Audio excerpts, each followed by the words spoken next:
This right here is one of the earliest shots of Nairobi taken from a drone.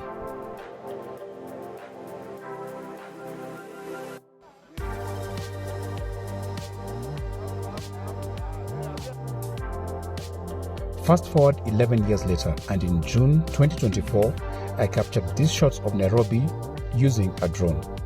And here is what it took to do it. First, you need to be a licensed drone pilot. To get licensed, you need to undergo training at one of a handful of drone training institutions in Kenya. This is a must, even if you are a proficient flyer.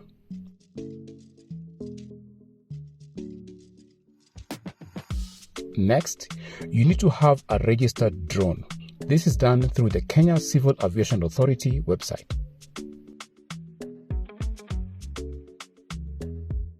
Your drone also needs to be insured.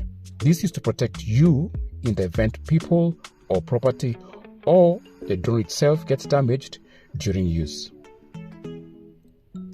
Once you have these three basic requirements, now comes the technical part of getting approvals for your flight. Technical because there are details like where you'll be taking off from, approvals from KCAA, approvals from the government authorities, flight risk assessment. It's so much for me to deal with. That is why I always use DroneSpace, who can offer ROC support.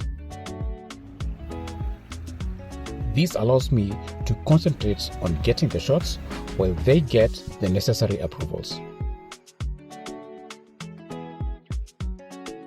With all the boxes checked, I'm able to confidently fly my drone, get the shots, and safely call it a day.